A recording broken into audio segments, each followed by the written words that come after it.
Hey guys, and welcome to the Working Money channel. So we're pushing up past that level of resistance, have not really pierced through it quite yet. So this is the one I'm talking about, guys, on the Bitcoin chart, roughly $67,000 per BTC, actually just over that amount. And as you guys can see, if I zoom in here, you guys can see we have wicked up over that level, but have not been able to maintain any meaningful support in and around that level here. We got to pierce up above that and form support on top of that level to really kind of confirm this uptrend. Bitcoin, though, has been doing fairly well here. On the 4-hour, you guys can probably see it a little better. The 4-hour here gives us some more information.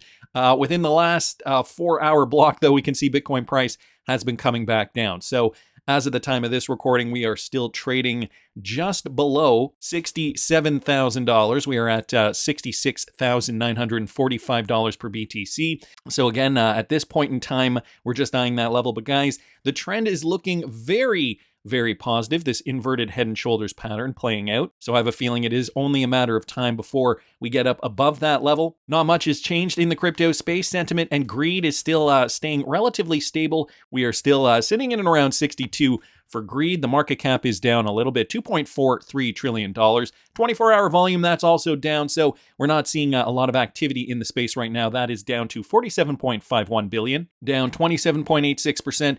And Bitcoin dominance still at 54, over 54.5%. So Bitcoin is down a little bit in the last 24 hours. Most of the altcoins too are down, including XRP. XRP is down 1.34%. So the majority of coins in the red, as I was saying, XRP following the trend. Unfortunately, we're not seeing any kind of an aggressive pump for XRP. XRP right now sitting at 0.513. So guys, we're really just in this wait and see period at the moment. We're just kind of waiting, kind of biding our time for Bitcoin to continue to rally up. And I mean, quite frankly, this could be, one of these times where we see it pierce past this level and then kind of come back down and then form support on this base, right? 67,000 is that base that, we could kind of see Bitcoin kind of meander before it starts making its way up. So we could have a few more months of this. We could have a few more weeks of this. Quite frankly, we could have a few more days of this before we see this uptrend continue. But we do have to see this play out. I do think the $67,000 at this point is what's important to be eyeing, and forming that base of support, I think, is going to be crucial before we see the rest of the crypto market rally. If we do get positive news from government, though, that could spur on more Bitcoin buying pressure. This one courtesy of Subjective Views. Crypto dad Christian Carlo did make his way to Fox Business the other day, talking about regulations in the crypto industry. The first half of this segment, I will link this clip in the description. The first half of this segment, though, I talked about the other day. Him discussing the fact that Trump has actually already laid the groundwork for pro-crypto adoption in his first term. So I talked about that part already. He does talk about that in this clip. I just wanted to show you guys this next part, discussing what's actually happening now in Congress with Democrats. And he does say it's not all Democrats across the board, but some Democrats, for whatever reason, are hell-bent on keeping a cap on crypto. Where is offshore specifically? Well, what's interesting, or primarily? Yeah, well, I'll tell you what, in the Far East, in Japan, in Singapore, in the Middle East, even in Europe. I travel a lot in my work. I have very good relations with the former regulators abroad that I used to work with, and all of them tell me that they see this as an opportunity to get the jump on the United States. Is one reason that this administration is more anti-crypto is because it's so energy? It requires so much energy to mine for Bitcoin, for instance? I've heard that said, but it never seems to be the core of their resistance. Look, up until recently, the resistance used to be somewhat generational. I think a younger generation that grew up in a networked world intuitively understand the notion of networking finance and networking systems of value. But an older generation across the board that grew up in a more traditional world of paper checks and branch banking have really struggled to accept this innovation. Why this left wing of the Democrat Party have been so resistant, I don't really know. But I'll tell you what, I think that is breaking down. In the last few days, just in the last 24 hours, a major vote took place in Congress. And a number of Democrats broke ranks and voted for the repeal of something called Staff Accounting Bulletin 121, which was put out by the SEC, which was really very harsh and restrictive on banks getting engaged with crypto.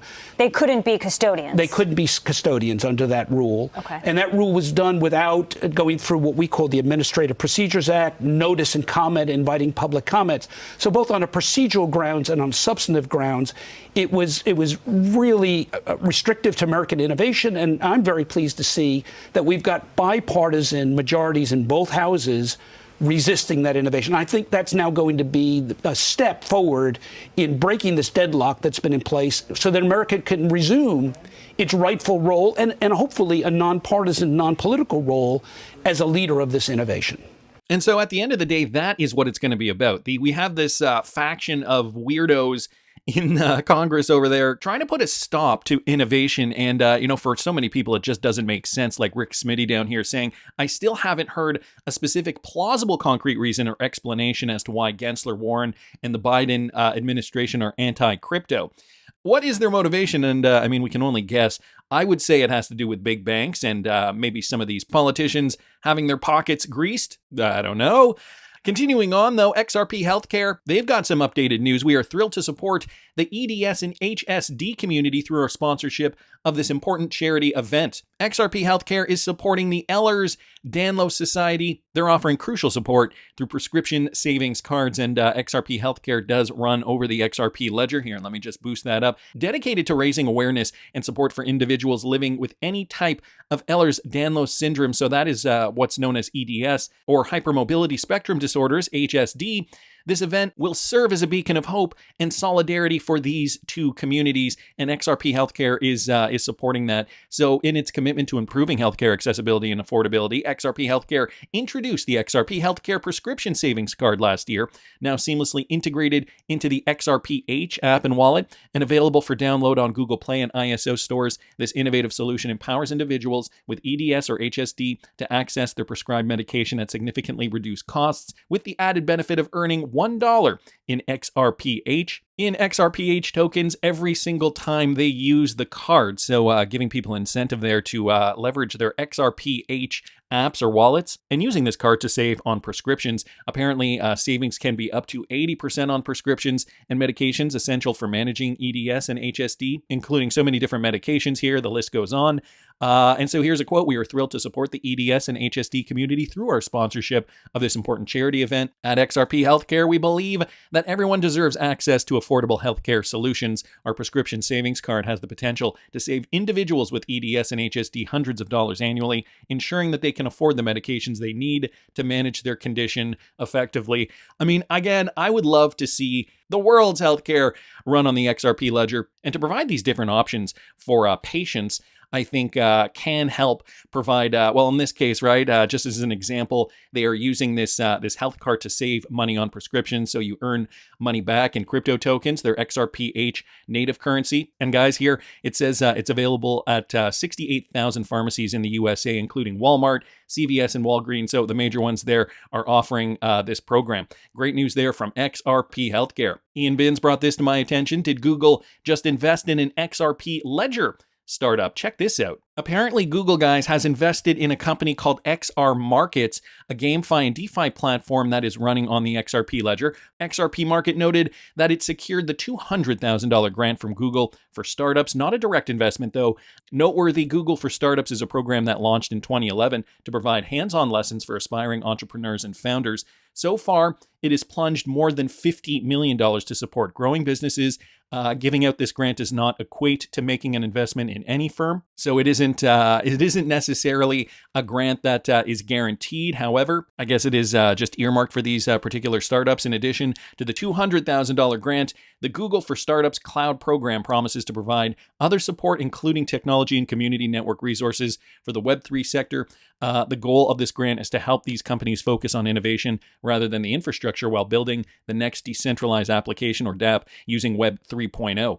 So, more development. We've been hearing a lot about the builders building on the XRP ledger. And, there's been controversy regarding Ripple X not funding more projects, maybe with less money.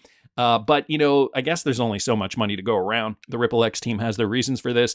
Now, let's make a note of this. Google was one of those first Ripple venture capitalist investors way back in the day. I think 2014 or 2015. It was the venture capital arm of Google did invest in Ripple in the early days. So I'm not too surprised that, this kind of, reaching out and continuing to support the XRP ledger through smaller development startups that want to run on the XRP ledger, that want to develop on the XRPL, that this is now a focus for, one of these big tech giants, Google. They obviously see the importance of building out there, right? We're not going to have all this adoption occur with just one company's efforts. It's going to grow, and maybe one day some of these smaller developers, perhaps one of their companies could get even bigger than Ripple at some point in time. So I guess they're hedging their bets. I got to say, all good for XRP adoption in the broader scheme of things. So I wanted to thank Ian Binns for posting that. Guys, Brad Garlinghouse did mention that a new quarter has started and more XRPL transaction. He says, I'm particularly excited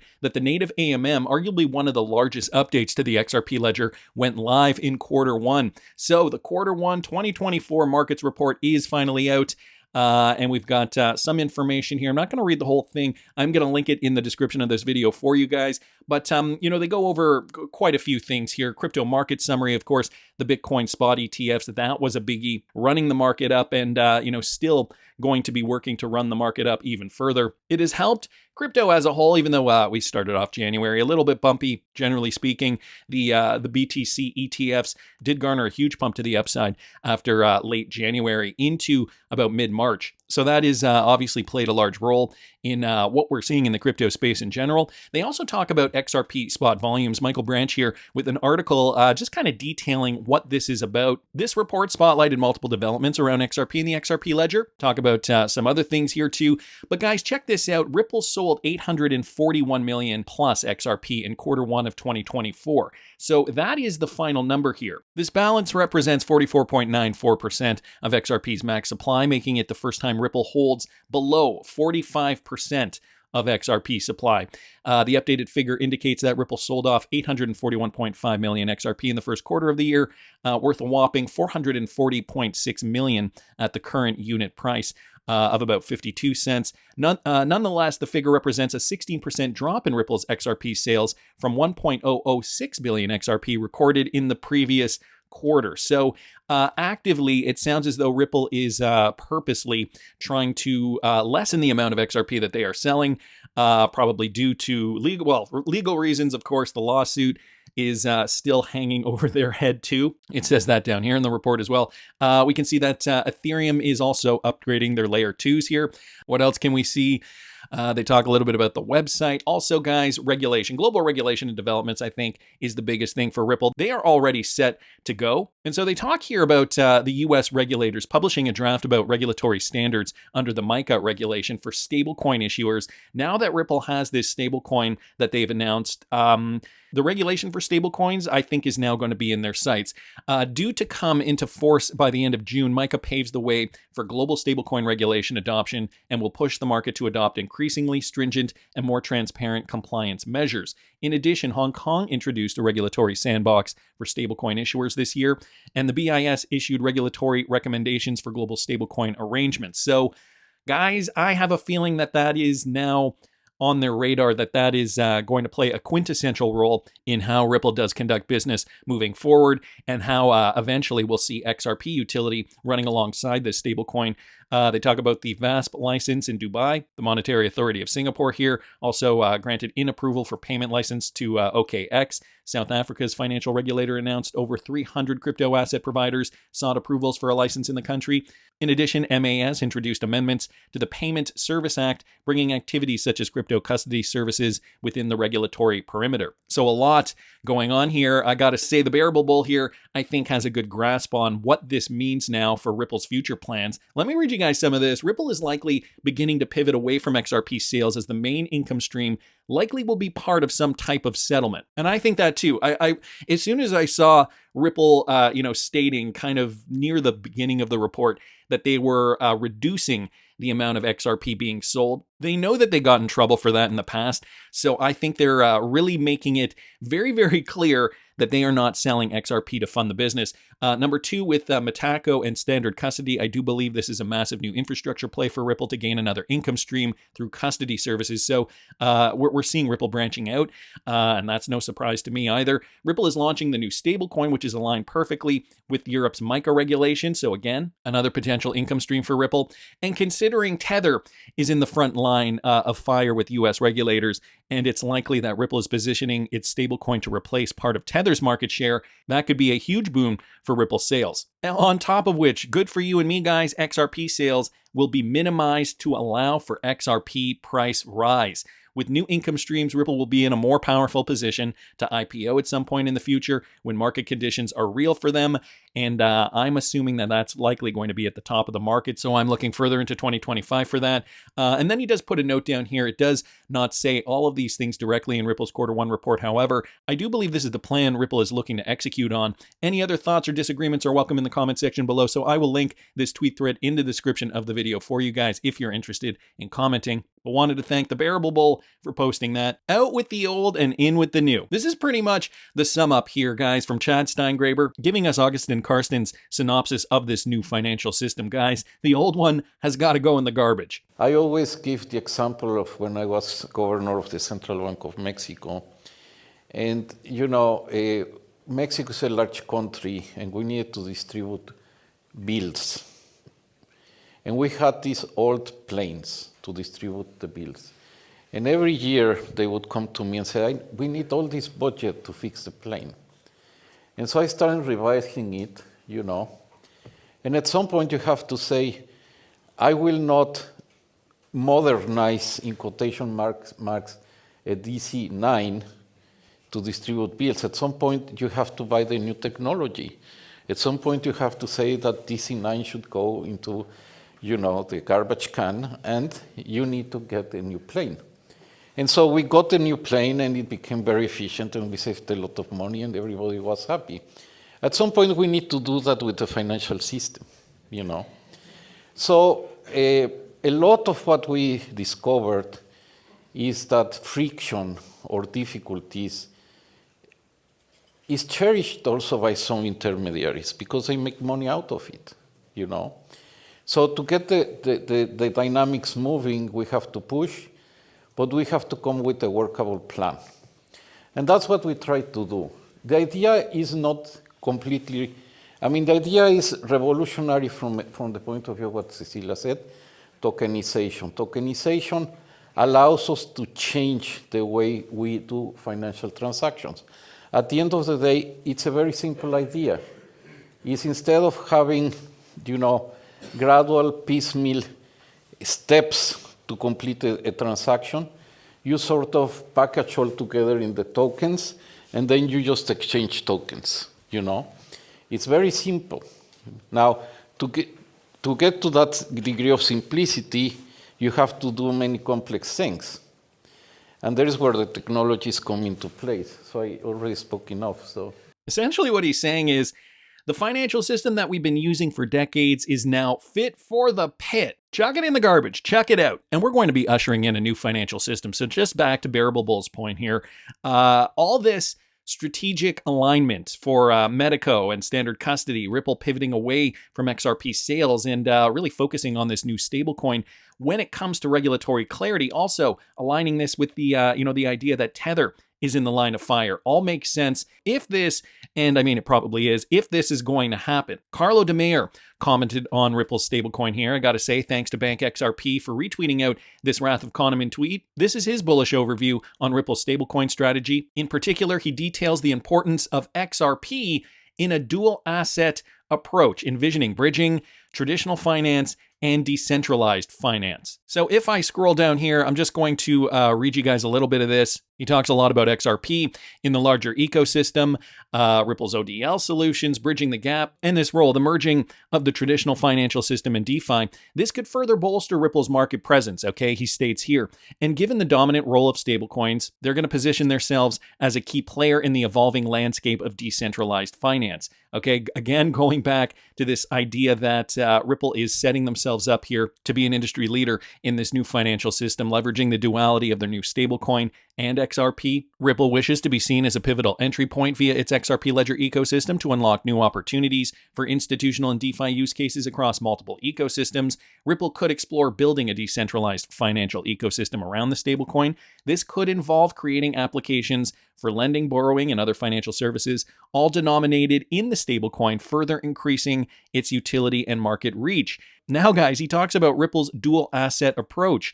Will this be the end of XRP? The answer is no. Ripple's announcement to launch its own stablecoin is a reaction to the growing demand from the XRP community for a stablecoin on the XRP ledger. Ripple is thereby following a so-called dual asset approach for its core business revolving around facilitating cross-border payments. This move underscores Ripple's commitment to not only expanding its product offerings, but also reinforcing the utility of XRP. So specifically saying these two cryptocurrencies are going to work side by side, going to work hand in hand. Ripple's approach to leveraging both XRP and its stablecoin could offer the best of both worlds, the speed and technology of XRP with the stability and reliability of a stablecoin.